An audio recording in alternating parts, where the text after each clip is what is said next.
Jackson Swain, touchdown! It's time! It's time! It's Swain Event time! My man. It is time for the Swain Event, fueled by Dead End Barbecue. This is real sports talk for the real sports fan. Talk to him, Swain. Get into his house and a Ric Flair.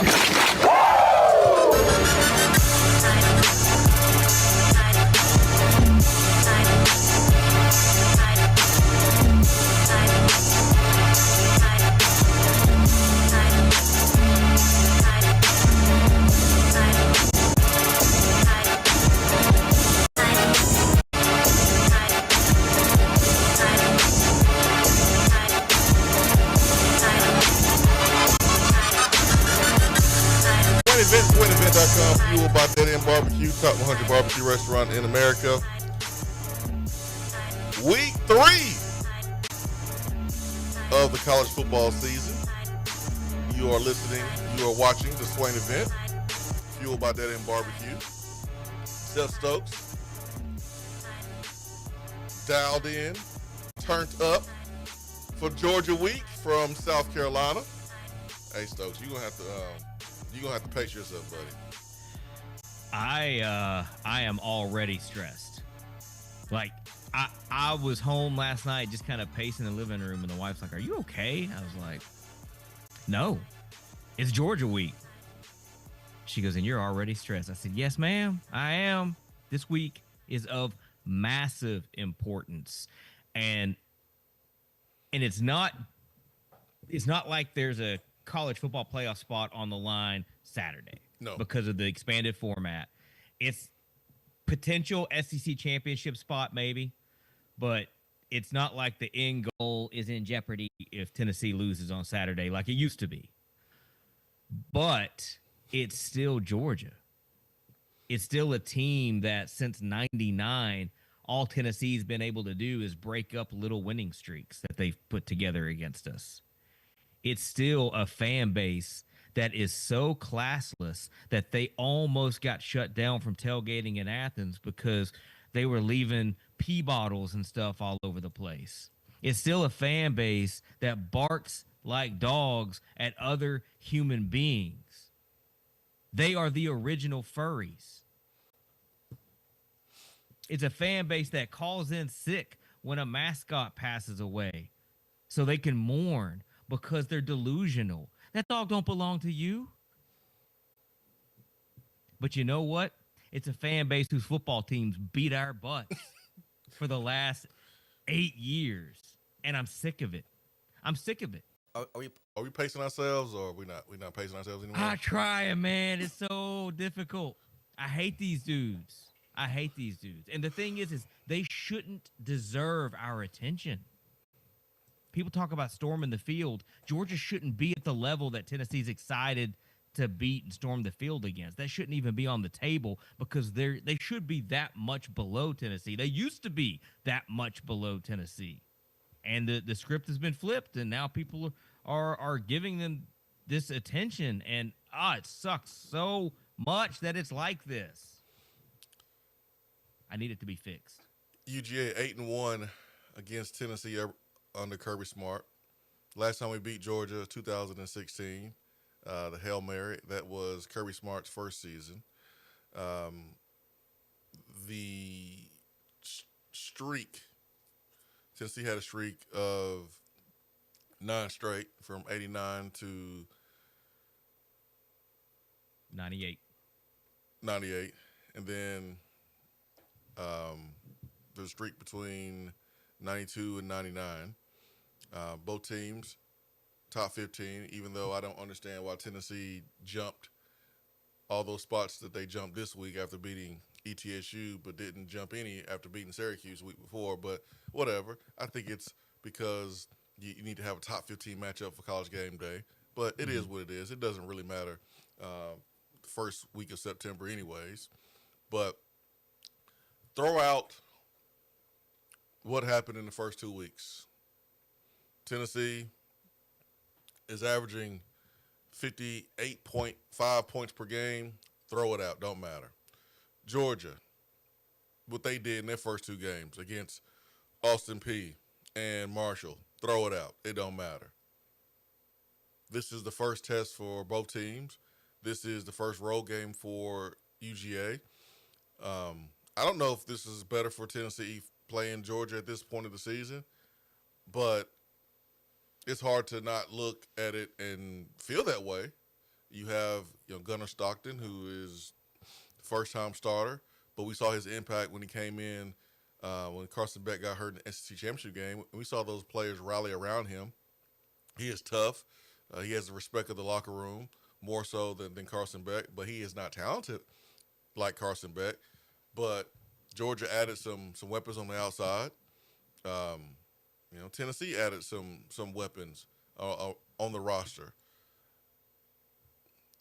The matchup makes you a little nervous, Stokes, on the perimeter, because Tennessee is going to be without their two starting corners, and Georgia went to go re-up and get some of the best receivers in the portal this offseason. But you got to get the ball to them. You got to get the ball to him. You got to get the ball to him. That's how you neutralize that perimeter threat, and Tennessee being thin at corner is a pass rush. And not just a pass rush that, gets him off time a little bit and forces them to move the pocket and roll him out and him trying to scramble to make something happen when the play breaks down, but a pass rush that actually gets him on the ground. Correct. That's what I need to see. I need to see some sacks. Yeah, man. Mike Keith caught me off guard one time. I kind of jumped a little bit. I wasn't ready. I wasn't ready. You wasn't ready. Usually I'm dialed in watching the game, and I'm not paying attention to really anything besides the X's and O's. But he caught me off guard one time. Kind of made me jump a little bit. It happens. Yeah. 865-255-03 is the Garza Law hotline. If you want to get in on the conversation, the Beatty Chevrolet text box is always open for you if you want to send in a message on the Swain Event app or comment, question, whatever you have. Let's get to the phones. Let's start it off. It is Georgia Week here on the Swain Event. Good morning. How you doing? Good morning, Swain. Good morning, Stokes. My man. It's Mississippi Vol. Mississippi Vol. What it do? Stokes, calm down. He ain't pacing himself. I can't, man. I'm trying. He ain't gonna make it. He ain't gonna make it, Mississippi Vol. He ain't gonna make it. By Thursday, he gonna be pulling all his hair out his head.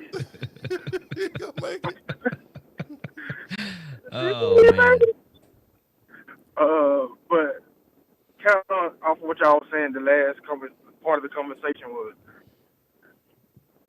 I think our DBs can hold up. I think what I've seen out of the freshman, he's pretty good. Colton Hood is pretty good.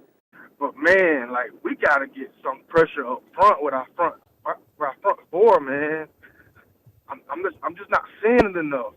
I see Joseph, and I don't know what's going on with Caleb Herring, Jordan Ross, but we got to get some pressure, man. And it's gonna take us getting pressure to kind of, equalize, the tight ends that they like to use against us across the middle and stuff like that. And I can see us kind of, Stockton is more of a mobile quarterback than Beck was, so kind of got to watch that. But from what I've seen from Georgia the last couple games, man, they really rely on their running game, and not having our defensive tackles available possibly is a big miss as well. Like you said, throughout the first 2 weeks, but Tennessee wide receivers got to beat the press, man. They got to be able to beat the press, because you know what Kirby Smart is going to do. And we're going to see what they're made of, on how tough can they be on the outside offensively this week. And it's going to make a difference in the game. To me, I think Joy Aguilar makes the right reads 90% of the time, from what I see. But it's going to take our wide receivers getting off the press, man. And if we can beat the press and, kind of open it up a little bit to show them that we can get open on the outside, it'll be the equalizer for what the pressure that Kirby Smart's like to see. Other than that, I'm going to hang up and listen. Man, thank you, Mississippi Vol. It's good to hear from you. I'm about to share something with you, Stokes, that I don't know if it's going to surprise you or not. But Okay. Tennessee was better than 50% on third down last year versus Georgia. Tennessee 50% on fourth down. Tennessee had more rushing yards than Georgia. Normally, when you play Alabama, Georgia, and Florida, the team that rushes the football for more yards wins the game. Mm-hmm. Tennessee had 146 yards rushing, 106 yards rushing for Georgia. Tennessee lost by 2 touchdowns in this football game last year. What lost it for Tennessee is pass defense. They ate our linebackers up.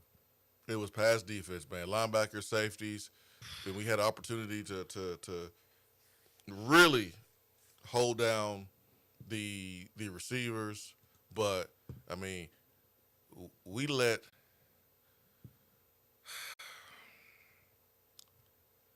a young man by the name of London Humphreys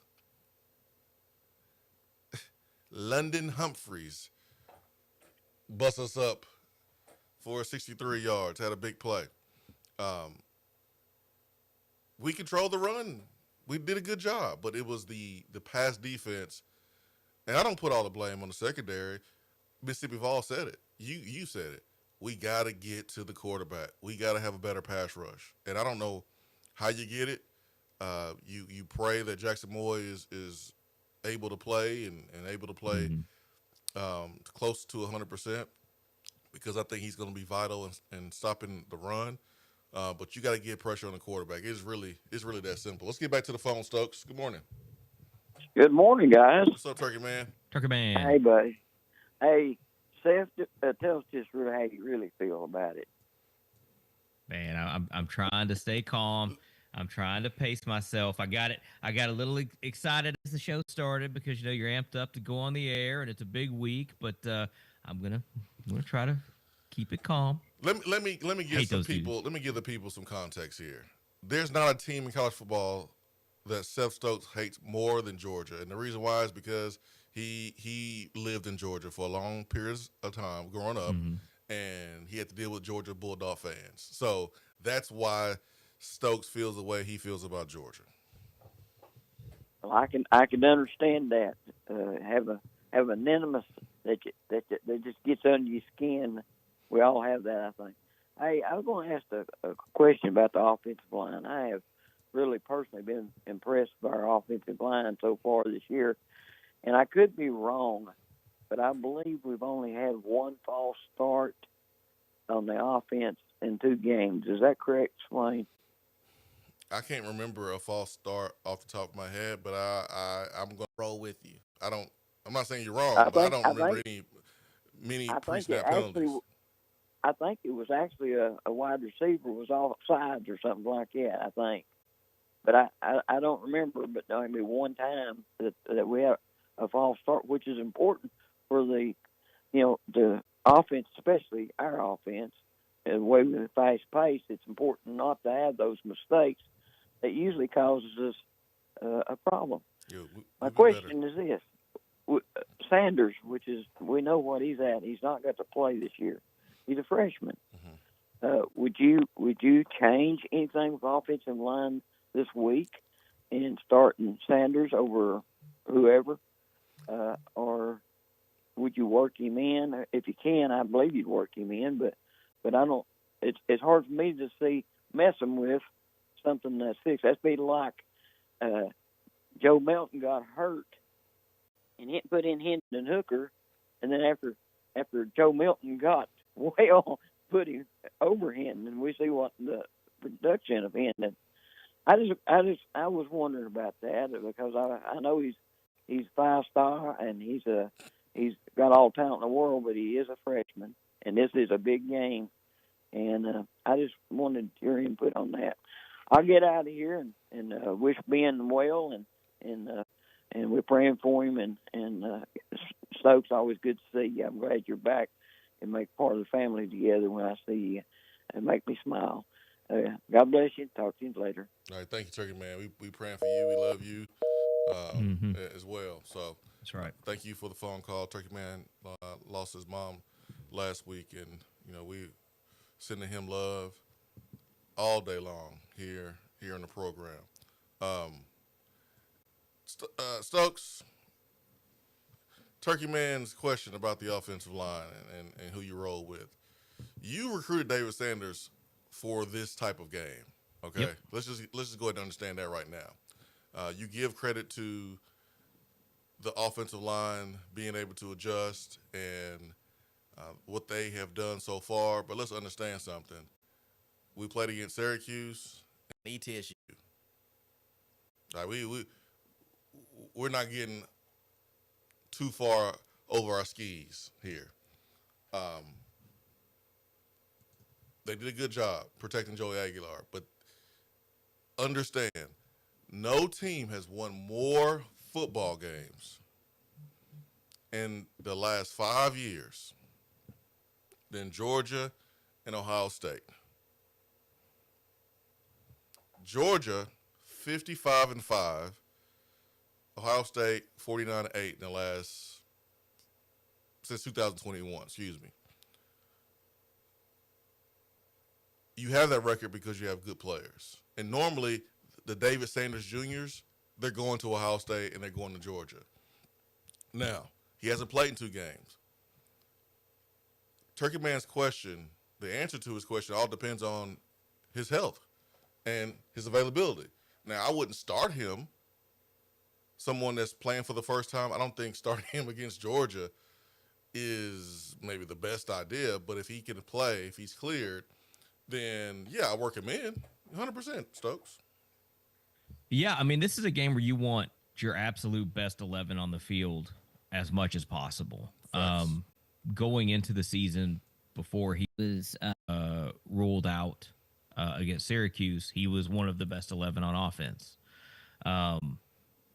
I've kind of gone back and forth the past couple of days on whether if he's cleared to play this week, if you start him or not, because like you said, you brought him in to play in these types of games and to make an impact in these types of games. He was going to start for you to begin the season, which means they felt comfortable enough with his performance through fall camp to earn that spot, to give him that spot. Again, kudos to the offensive line for shuffling last minute, but it wasn't really last minute. I mean, they've been working different combinations all fall camp, so it's not like this was the first time they had ever done that. It was just, it happened to be a very last minute before the game started kind of call. But again, Georgia's pretty physical. But man, if he's your best right tackle, and it's not like he's gone against scrubs all fall. He's gone up against Tennessee's starting defensive line, who we think is one of the top D lines in the country. I don't see anything wrong with starting him. And if he struggles, then maybe you start to, hey, pull him out, let him gather himself, and then put him back in a series or two. But if he's healthy and if he's cleared and he's that, is he that much better than Perry? If the answer is yes, go eat, big dog. Go eat. Yeah, I mean, I think if you start him and he struggles confidence-wise, how much will that be affected? And can you – I think it's easier to not start him and then put him out there. I can see that. Yeah, you know what I'm saying? Because, like, you start him and physically, like – I'll give you an example. So – I'm using myself not to like try to impress folks, but to like to impress upon you that in high school I could be 75% and still be better than everybody else. I could be 65% and still be better than everybody else. And even at Tennessee, for 2 out of my 4 years, I felt like I had one leg and still able to do what I was able to do. But I wasn't able to do that against first round talent all the time. Mm-hmm. David Sanders probably could have played and held up and did his thing against Syracuse and ETSU, no problem. But if you're not 100%, how good can you be if you are at 75% and the guy across from you is also a 5-star, 4-star player, NFL prospect in a year or two or whatever, and he's 100% or 99% or 95%. Like how is he going to hold up? I think that's something that you monitor your LOB, your hypo, your the medical staff. But hey man, if he's good, he's good. Right. You start him. But if you take him out because he's struggling, at what point can you put him back in without his confidence being rattled? Because he's responsible for protecting the quarterback. And I don't know if you see this, Stokes. I'm not really comfortable with the quarterbacks behind Joey Aguilar right now. Not right now. Yeah, so it's a huge responsibility for whoever goes in at that tackle position. My thing is, when you're trying to, if you are going to work him in and you try to rotate him in, are you rotating him in if things are clicking and the offensive line's running on all cylinders? Do you disrupt that to get him some run, or do you let it ride until you have a kind of a series where you're like, okay, we've had a bad series, we had to punt, we gave up some pressure from the right side. Let's roll Sanders out there at that point to see what happens. Like when do you start working him in? That's the thing. And what's the confidence level that the coaches have in him? Do they feel that at his, even if he's cleared, like, are they, hey, he is not a liability, he is a strength? Yeah, that's what I need to know. Yeah, we'll find out. We're going back to the phones this morning. 865-255-03. Good morning. Hello. Going once. All right. Morning. Oh, hold on. Oh man. Call us back. My bad. All right, let's get. Look trigger happy. Good morning. Good morning. Good morning. Hey, how you guys doing this today? Good, man. Thanks for calling us back, man. Sorry about that. Yeah, I don't know what happened. I was trying to answer you, but obviously couldn't hear me. So I think this game comes down to one thing. One thing. And in 4 years, we've had 3 sacks against Georgia.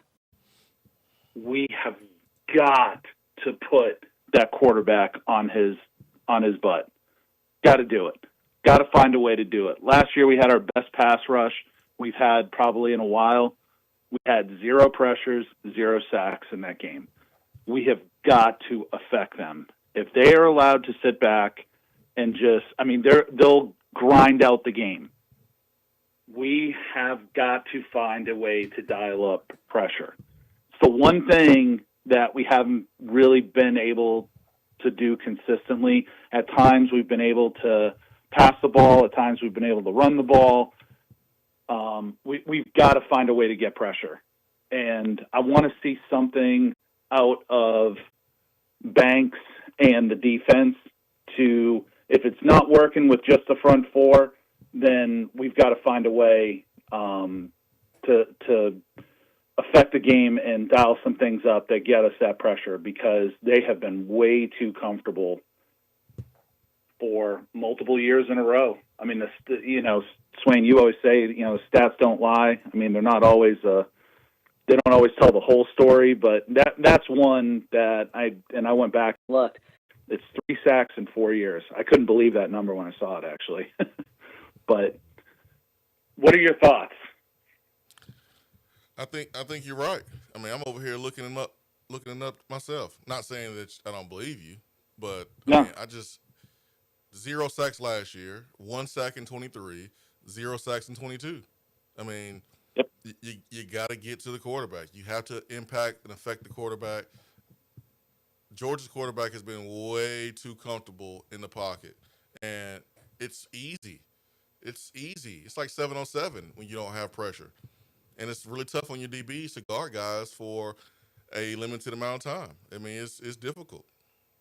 Not only have we not been able to pressure them, but the play calling for them has negated some of that too, because they've been getting the ball out quickly. You haven't seen a ton of drop back, chunk it, deep down the field against us. It's happened here and there as the game has progressed, but they've been getting the ball out quick against Tennessee as well, and eating up some of that underneath stuff, and letting their receivers and tight ends go to work one-on-one in space against our guys, and they've won more often than they've lost in those battles, especially last year. I'm actually glad you brought that up. So if that's the case, then I want to see the safeties.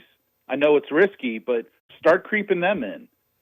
Start taking away the short and medium throws and go, all right, now we got to hold the ball and try and go up top over everybody and, give the opportunity for the pass rush to actually work. I mean, there's got to be some adjustments on defense because the last 3 years doesn't seem like we've been able to really affect what they've wanted to do on offense. But I'm going to hang up, listen to the rest of the show. Thanks, guys. Hey, see you. Thanks.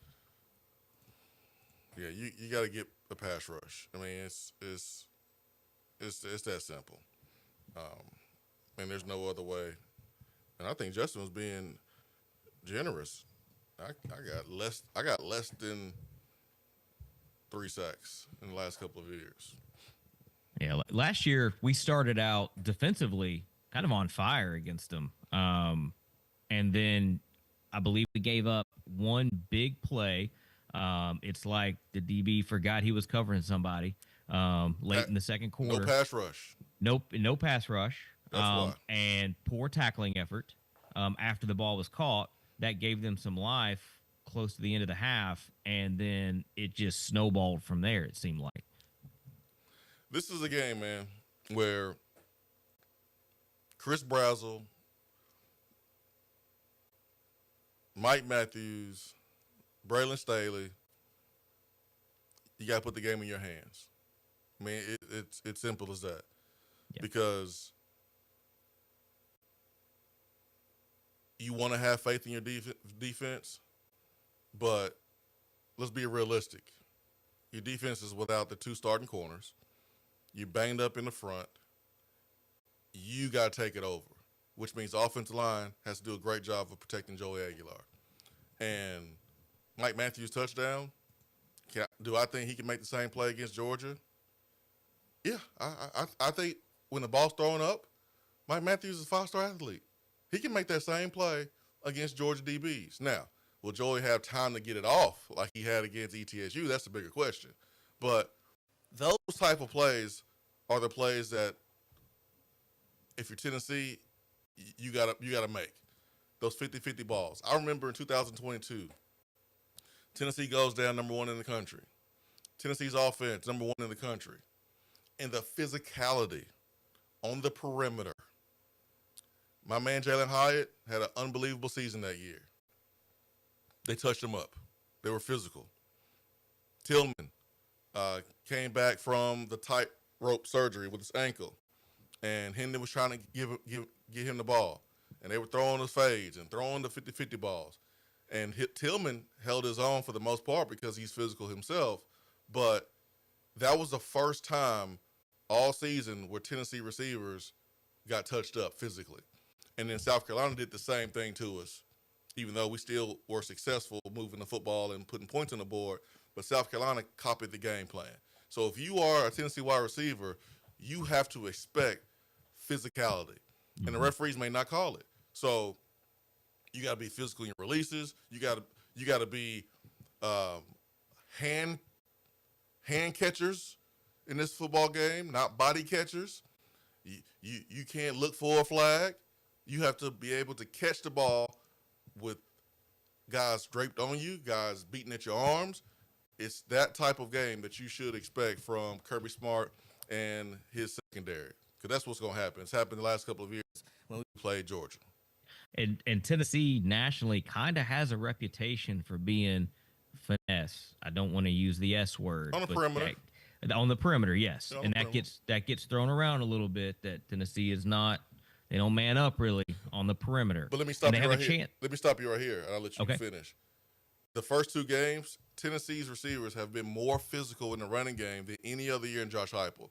Agreed. You see guys blocking down the field. You see guys like Mike Matthews' first catch against ETSU, him running over DB. That mentality, we haven't seen that since Cedric Tillman. And as a group, this receiver group is more physical in the running game. So, what does that mean? I don't know. It's just observation. Well, they have a chance Saturday to shed some of that reputation. Yeah. And they've got the passes that they've been catching so far, where they haven't really had hands put on them when they caught the ball outside of Star Thomas in the end zone against Syracuse. That's not going to be the case. I mean, like you said, Georgia is going to touch them up, and they have to be able to complete these balls with dudes draped over them, and maybe even shed some guys to go get some yak and really help your quarterback out. But Tennessee plays really well against a lot of opponents until they play Georgia on the outside. Yep. And I think you hit the nail on the head. It's the physicality on the perimeter. You've got to be able to match it and then exceed it within the confines of legality while the before and after the whistle. Tempo. How much tempo are we going to see from Josh Heupel? When beginning of the season, we looked at the defense and the defensive front being a strength, and right now I look at our offensive line and running game being the strength of the entire team at the current moment. With your defense having guys banged up, how much are you going tempo? If you get a lead, how much are you going tempo?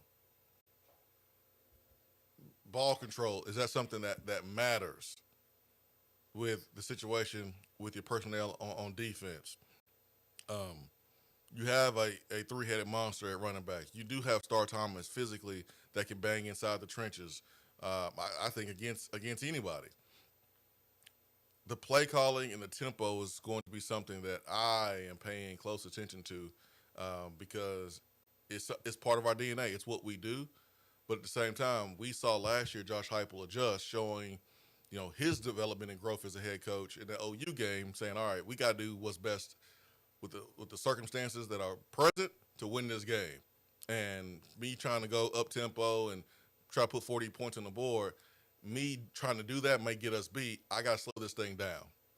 And that's what he did, and that's why we won the game. So, yeah, I think tempo gets dictated by the flow of the game. Yeah. In this one, I think you start out just doing what you do, and then adjust from there. What's Georgia doing? How's your defense looking? Is the defense holding up? Because you can score quick without running a hurry up. Yeah. I mean, if receivers are doing their job, if a running back gets loose in space and outruns the defense, I mean, you can score in 2-3 plays, not trying to score in 2 to 3 plays. If you catch my drift, then you say, you kind of mentioned it yesterday on Josh and Swain. It's pace of play is not necessarily how fast you're running up and getting on the ball. It's what kind of plays are you calling, because you can get on the ball and hike the ball quick and run it up the middle 3 straight times and punt, or you can take your time a little bit, let the play clock run down, and still be chunking it down the field to try to get chunk plays, which is going to cause drives to go a little bit quicker if you're completing those. So it's kind of a basic answer, but I think the flow of the game dictates how fast or how slow you go. But the pace of which you're running and your play calling, I think they have to match in this game, because there's not going to be a lot of room for error. Yeah. I'm with you, man. All right, let's go back to the phone. 865-255-03. Good morning. Morning, Swain. What's up? How y'all doing, man? What's up, man? It's good to hear from you. Who we talking to? Yeah, man. This voice sounds familiar. Caleb, what's up, man? Hey, what's up, man? Sorry, it's been a couple weeks. I had an emergency thing where I had to get all my teeth pulled, but it wasn't going to stop me from calling in this morning after I heard Stokes talking about Georgia, man. So, and also just want to, real quick before I say anything, I want to thank the University of Tennessee. They did a donation to vet ticks, and I was able to go to the game with my family this past weekend. It was great. So thank you, Danny White, from the University of Tennessee. That's cool. But Swain and Stokes, man, I hate Georgia. Like, I know it's Tuesday, but I hate them. I hate that red. I hate everything about them. I hate Bum and Stockton. I mean, and if you haven't noticed, the pendulum is starting to swing back into the Big Orange favorite. Game day is going to be here. This is why you come to Tennessee. Big games like this, And I think we can put the whole world on notice. We come out, the game's in Neyland Stadium. I don't see Georgia coming up here and beating us at our house. Like, this is not happening. This is not the same team it was the last, however many years. Like, I think Tennessee's swinging up in the right direction, and I'm going into Saturday with all the confidence in the world. I think we're 10 points better than them. I think a lot of it is going to be the crowd. I think a lot of it is the energy from game day and everything like that. I mean, at least for the fan perspective, we got to be loud. We got to tear it down. And I think we need to let the world know, like, it's our time now. Like, Georgia's time is over. Bama's time is over. Clearly, Florida's is over. It's Tennessee time, man. So I'm gonna hang up and listen to what y'all got to say. But y'all have a good day, man, and go Big Orange. Okay, thank you. I love that mentality. I mean, I do too. Yeah, if you're in that locker room, if you're coaching these guys, that's the message you got to send to your senior players. I think if you're Georgia, you're laughing at that call. I mean, let's be honest. Like, you are laughing at that phone call because you're like, wait, not only have we beaten you, you haven't even come close. You haven't even been a touchdown within the score. It's been a spanking. I know you don't want to hear that, Stokes, and It's true. it's just true. And so, should Georgia come in confident? Yes. Should Tennessee go in there confident? Absolutely. Both teams should go in confident. Here's one thing I noticed about Heupel. In big games at home, he's cool. He is cool, man. And the team has taken on that personality. On the road, it's been different, right? I think maybe we've been too cool. But at home, it works out for us, and it's why we have a great home record in the last 4 years under Josh Heupel. But both teams should enter this thing confident. College game day is going to be here. So this place is going to be absolutely bananas. Speaking of that, Friday, I'll be emceeing a Red Bull event taking place at Volunteer Landing. All details are on the website at redbull.com. Hit events, and it's the Red Bull Championship Run. They're going to take a football goalpost. They're going to grease it up. They're going to have it over the Tennessee River there at the Volunteer Landing, and That's awesome. There's a flag at the end of both sides, and you run down that goalpost, get that flag without falling early into the water. That's awesome. That'll be a lot of fun. It's gonna be unbelievable, man. Over 120 participants, and a winner will be chosen, and they'll get an awesome prize. But it's gonna be a really cool experience. But Red Bull saw how electric Knoxville was in 2022 when we hosted Alabama, how electric it was in 2024 when we had the win against Alabama, and they want to be a part of the action here in Knoxville on a big SEC football weekend. So they're making it happen, and I'm excited about it. It's going to be fun. Yeah, and it needs to be that electric on Saturday. Whatever the weather, whatever the circumstance, it needs to be that electric on Saturday like it was. I wasn't in Knoxville in 2022 for that Alabama game or for 2024, but just looking at social media, watching the game, I mean, you could feel it through the television. Yeah. How electric that atmosphere was. And that needs to be repeated. Keep in mind, Georgia, throughout the past couple of years, they're the only team that holds a victory in Neyland in the past few seasons. Yeah. So if anything else, that should be motivation enough to want to get this win. Heupel has done a wonderful job. He and his staff have done a wonderful job of turning things around for Tennessee. They've mostly gotten over the Alabama hump. They've mostly gotten over the Florida hump. Now we got to get those victories on the road this season to really, truly be over those humps. But now it's time to get over the Bulldog hump at home. It is. And this is the time. best chance that you've had to do that at home. When Georgia came to town while Milton was the quarterback, you hoped, but you knew there was still some deficiencies and something. And Georgia was still really, really one of the top teams, national championship favorites. Not saying they're not this year, but it was a little bit different, 2 years ago as it is this year. this season, this Georgia team, this Tennessee team, Tennessee's closing that gap in recruiting. I think they're really close from a coaching staff standpoint. You just got to go out and prove it on the field. And this is the best opportunity that Tennessee's had in a while to where it's not such a gross disparity in roster. You got a chance, man. I mean, this, like you said, Stokes, has been the best chance that Tennessee has had in a minute. So you got to take advantage of it, man. You can't let injuries be an excuse for you. You can't beat yourself. No. I mean, so many times when you play a program like Georgia during this run that they've had, same thing with Alabama, Ohio State, some teams can lose the game before the game even starts. Because you're pressing.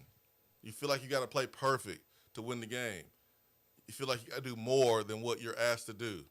No, man, just do your job. That's all you got to do, man. Just do your job. You don't have to do anybody else's. Just do your job. And if we can do that, if guys can just do their job well, then Tennessee has a chance to get a win. Yeah, and play smart. No stupid penalties. No extracurriculars after the whistle to extend a drive. If I'm the coaching staff, I'm talking to the officials before the game, finding out, hey, how many true seconds do we have to get our players off the field on the substitution? Yeah, they addressed that in the offseason. So I know, but still, I don't want to see none of those shenanigans happening. Yeah, we had some success with that tactic during the season. It didn't work out so well versus Georgia.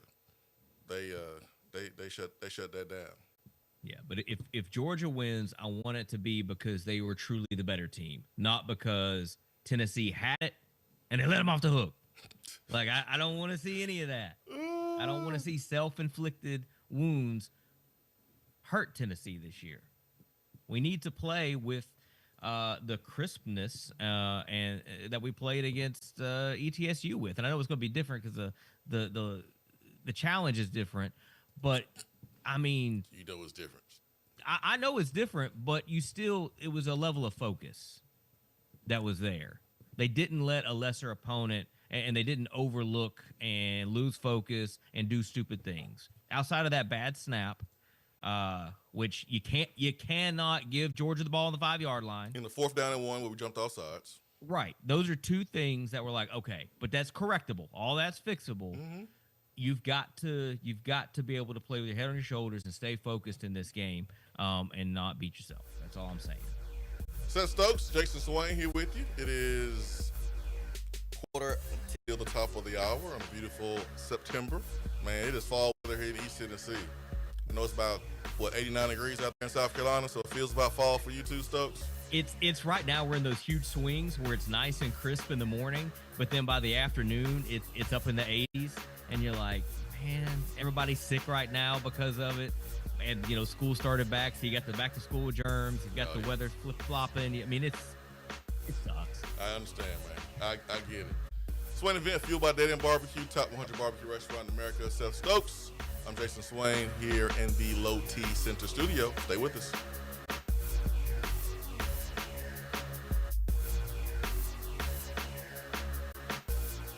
You're listening to the Swain Event. You don't say. Fueled by Dead End Barbecue.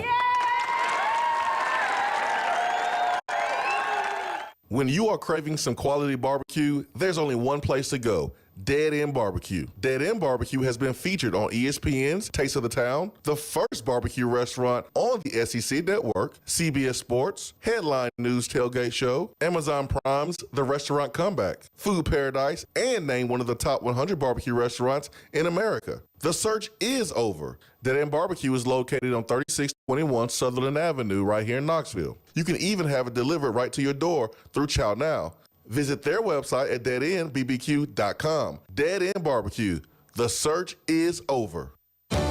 Out-of-town law firms have been swarming into East Tennessee lately. From Memphis, Chattanooga, and Birmingham, they've stormed into the area. Wouldn't you rather do business with a local firm? You know, a true neighbor. Marcos Garza and the pros at the Garza Law Firm are just that. There are neighbors and friends that support local causes year-round. The Garza Law Firm works to serve you professionally on criminal matters, injuries and accident matters, and Social Security and disability filings. The Garza Law Firm is here for you at garzalaw.com. The Garza Law Firm. Let us help.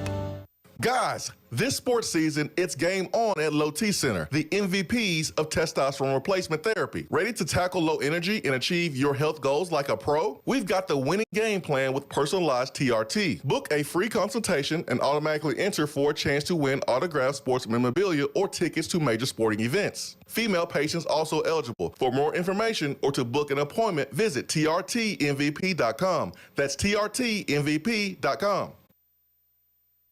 Just because you can't call in doesn't mean that you have to sit on the sideline. Impact the show with a text box. It's part of the free Swain Event app. What's up, Swain Event crew? Jennifer Morris here with Keller Williams Realty. Fall sports can be a roller coaster ride for us fans. The excitement, drama, and passion will make us crazy sometimes. I can't manage the games, but I can help you manage your real estate needs while you're cheering on the Vols. Reach out at 865-694-5904 or contact me at nextmovesmokymountains.com. That's nextmovesmokymountains.com, and go Vols.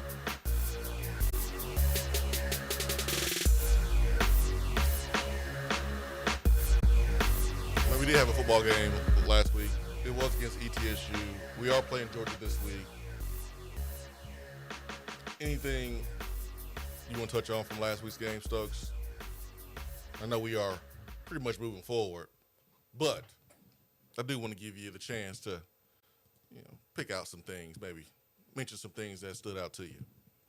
I like the receivers and their physicality, like we talked about a little bit earlier. I like seeing Mike Matthews lowering the shoulder, looking for contact, not looking to avoid guys. I need to see when the when the weather is not spectacular. Put some gloves on, Bishop. I need you to catch those balls.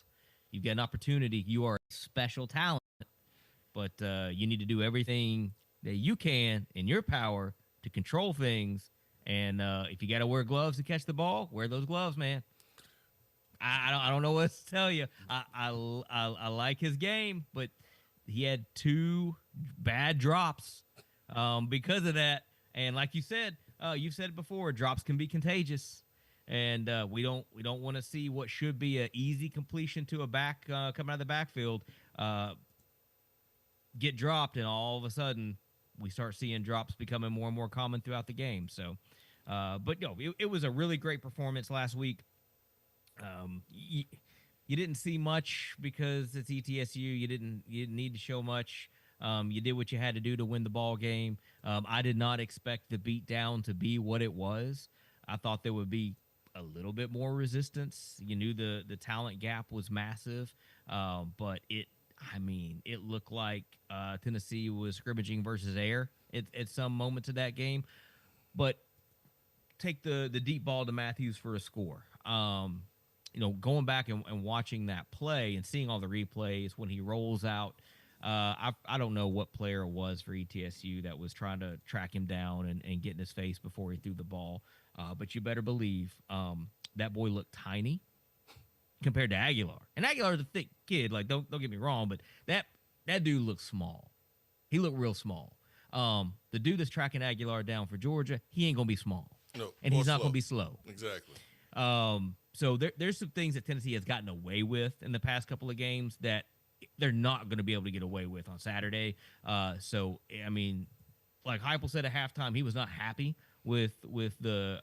I don't know if he used the word sloppy, but he sounded like they were down at the half in his halftime interview, and I appreciate that.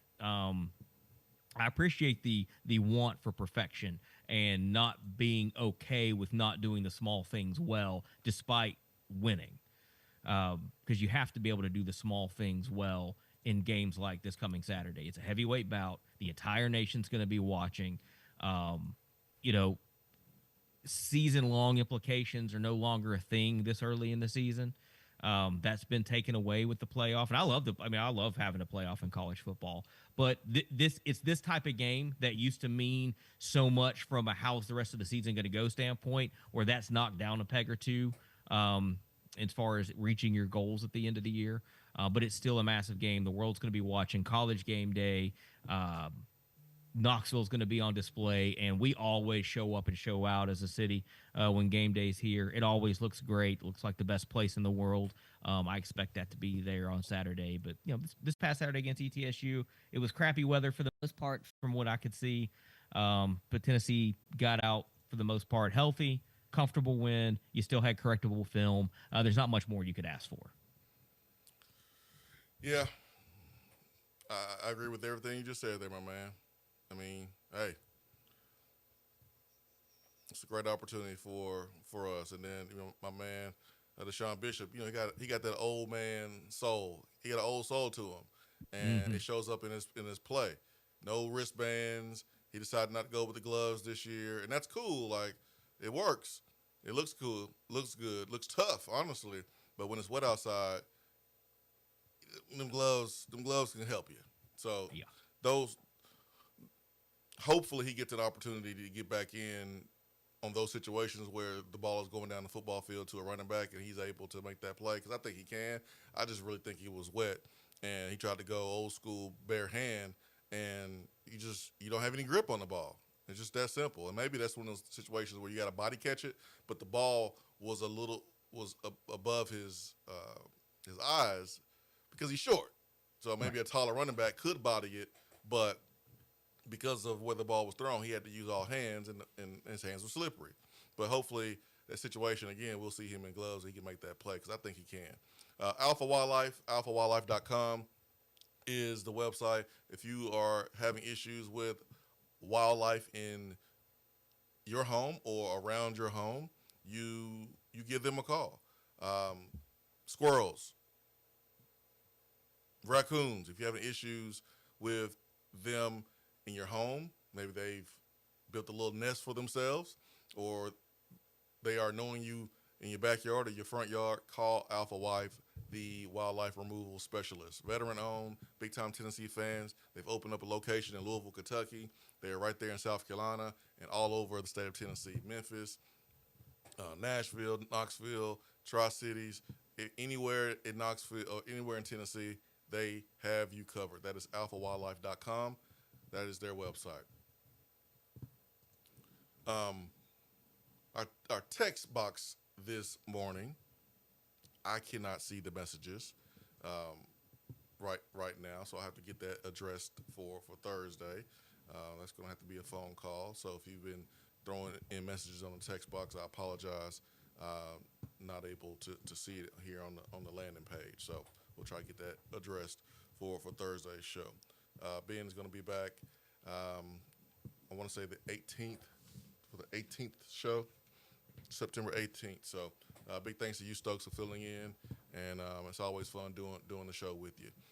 Adjustments will be at a premium in this football game, Stokes, because last year, you think about how fast we came out on the road, and kudos to Nico for how he came out. I mean, this is a guy that the game before went out, did not come back in, was in concussion protocol. There was a question about him playing, and he came out and he played, and he left it on the line. He did. And the game plan was awesome there with the scripted plays. We carried the fight to Georgia. The crowd was quiet. And then Kirby decided to start bringing pressure. He made in-game adjustments. That is going to happen again in this football game. Can you make the adjustments for your team after you throw the haymaker and it stuns them and they throw the haymaker back? Are you going to fall to the ground? Are you going to get back up? Or does it just stun us? How do we adjust in game? I think that's something to mention as well. Yeah, Tennessee, the past couple of seasons, they've kind of won the scripted plays game against Georgia. I mean, that's just Heupel's great at it. The OC, the offensive staff, is great at it. First couple possessions, Tennessee usually looks really, really good. It's when those adjustments start happening that Kirby and his staff have kind of taken the fight to Tennessee, and Tennessee's failed to respond in a positive way more often than not. What I do feel a little more confident about this year, I don't know that I feel confident about it, but I'm curious about it, is, last year Nico was a redshirt freshman playing against Georgia. And when those blitzes started coming, I don't know that he knew or was processing what he was seeing quick enough to really account for a lot of that. And the coaching staff, I mean, their dudes were beating our dudes. This year, you've got an experienced quarterback who's played a lot of ball. He's seen a lot of looks. And I know Kirby and his defensive staff are I hate to even get him any credit whatsoever, but it is what it is. They're really good.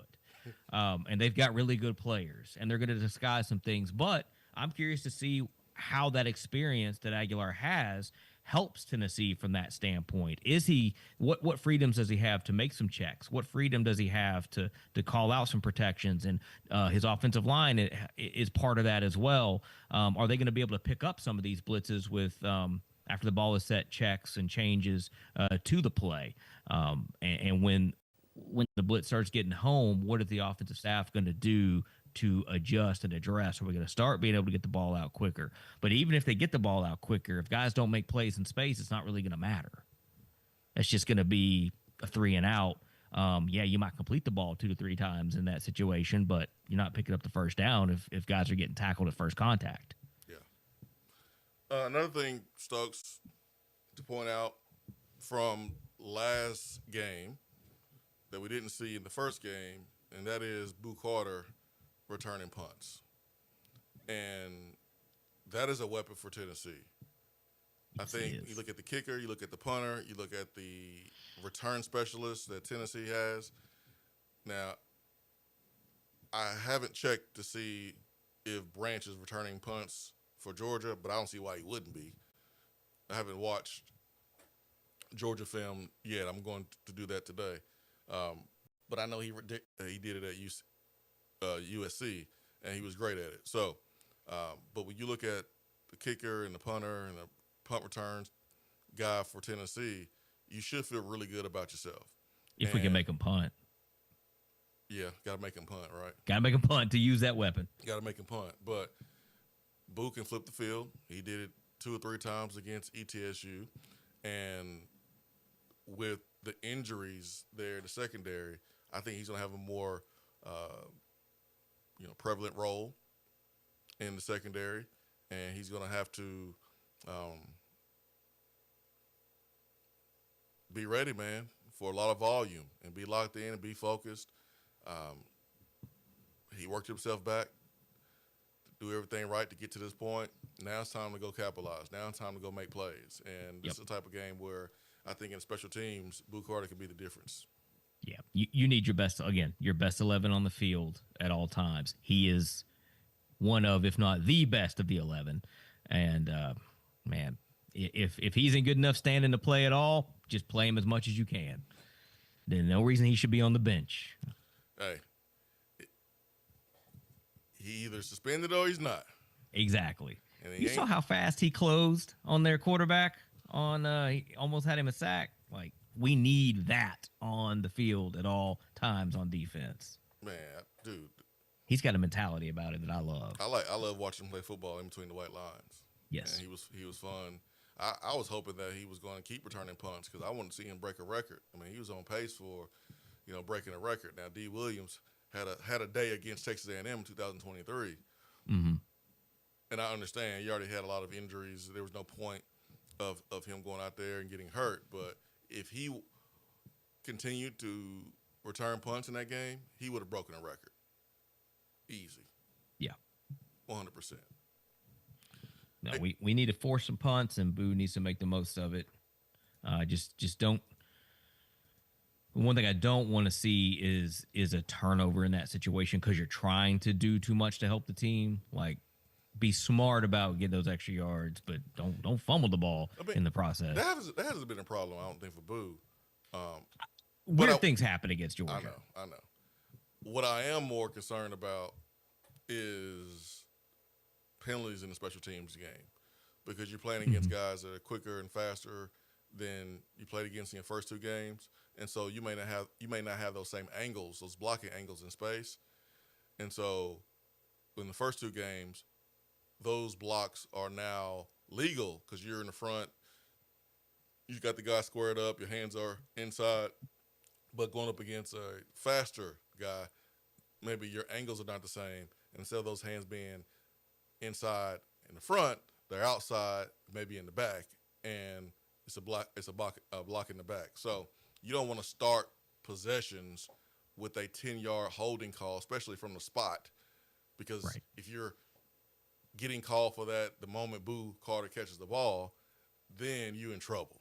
Or in the kick return game, because we're seeing more returns, I think, in the kick return game, you don't want to be called for a holding in that area too. Remember 2022 Alabama, they had so many penalties, the most they've had in program history, but a lot of their penalties that killed them were penalties on kickoff return. And Bryce Young had to start drives inside of his own 10-yard line. And so that's what you don't want either. You got to win that field position game on top of everything else. Mm-hmm. And we know early in this game, Kirby is going to sell out to stop the run and see what these receivers are going to do against his DBs on the perimeter. My question is, when he's selling out to stop the run, can we still eke out a decent run game in those situations to kind of loosen things up a little bit later in the game? Or is it going to be, are we going to get shut down and have to throw the football? And I know that didn't really happen last year, but Dylan Sampson, special player, and we've got some special running backs, but I need them to prove it against real competition. And when early in the game, are we still going to be able to run the football when all the cards are stacked against you in that phase of the game, and have some success there? Yeah, this is where I think Tennessee's tight ends, it's time for them to step up. And not saying they haven't stepped up, but you haven't needed them to step up in the first two games. Mm-mm. You have two tight ends who are capable. And we've tried to get the ball to Ethan Davis. I can just tell first two games, we've tried, man. Just hasn't been opportunities for him. But Georgia killed us on two tight ends last season. We have a set of tight ends to where we feel comfortable going two tight ends, and in doing so, it doesn't put pressure on you to have 4 or 5 receivers in the rotation. You can roll with Brazel, Staley, Mike Matthews, and maybe one more in two tight ends. You can create some matchup advantages in your favor.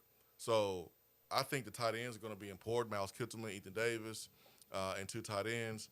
And I can see both teams in that personnel grouping a lot on offense. Man, we've seen what Kittleman can do. He's a weapon. I'm with you. I need to see Ethan Davis. And you're right, man. They've been forcing it to him, trying to make something happen, and it just hasn't. Either a receiver misses a block or something happens, and it's just the play gets blown up. And he looks like $1 million. Yep. He looks like if he gets an opportunity, he's going to do some things. I hope it happens on Saturday. No, Ethan can't say that we ain't trying to get the ball to him. No, he can't say that. Mm-mm. We've tried, it just ain't worked out. It's just that simple. But sending him vertically,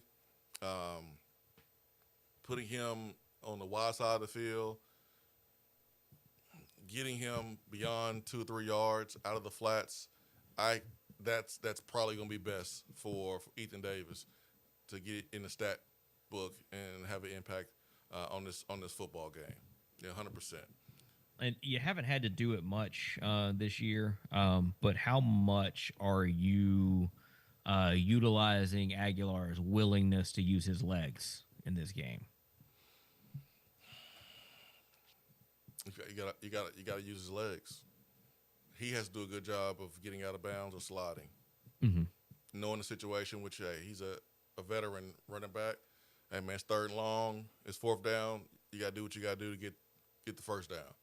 But 1st and 2nd down, hey man, be smart, get down, throw the ball out of bounds, and he did a really good job of that against ETSU. I mean, wasn't much resistance, but there was a time when ETSU was in a good position, and he saw that and threw it out of bounds. Like, that's what we need to do if it's not there. But I expect Aguilar to be dirty.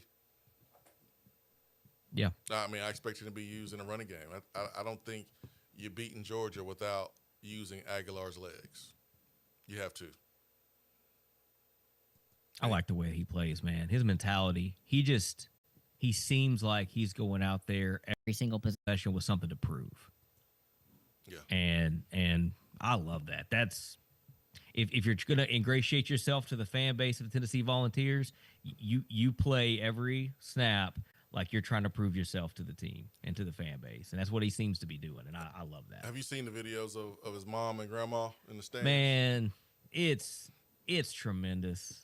It is tremendous. I love the fact that they've embraced Tennessee, and as a family of the quarterback, they seem to be giving their all and wanting to learn about Tennessee and Tennessee's traditions and stuff like that. The video in the airport of the mom teaching the grandma the words to Rocky Top and all that kind of stuff. Like, man, it's cool to see it be a family thing, and they're not just sitting up in the stands looking bored and stuff like that they're engaged in the game, rooting for their son.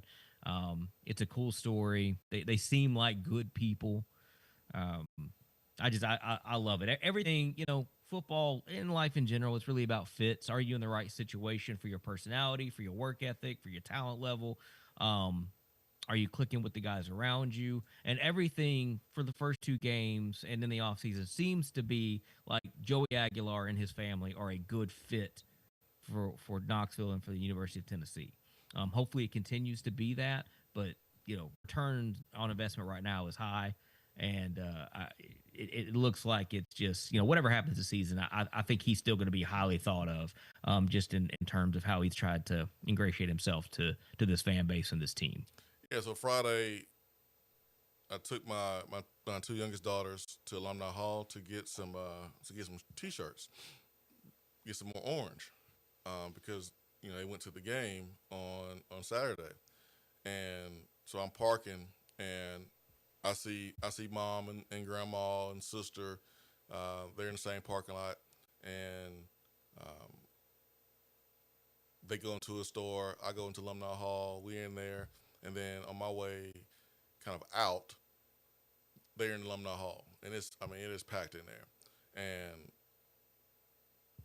I walked right past her and just said, "Hey, welcome to Knoxville." And she was like, "Thank you." Because I know that was like the first time grandma was there and she was there for a game.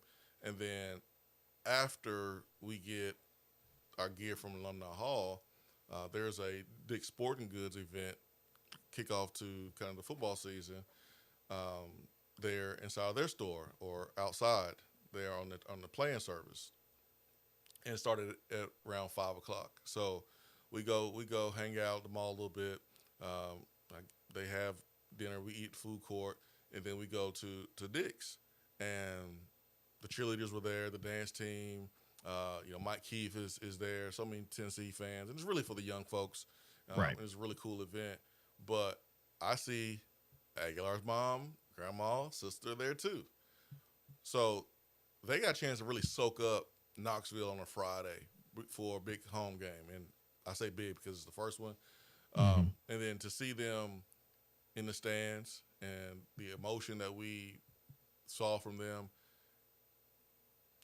As a Tennessee fan, man, that's what you want. Like, that's the type of family, you want here at Tennessee.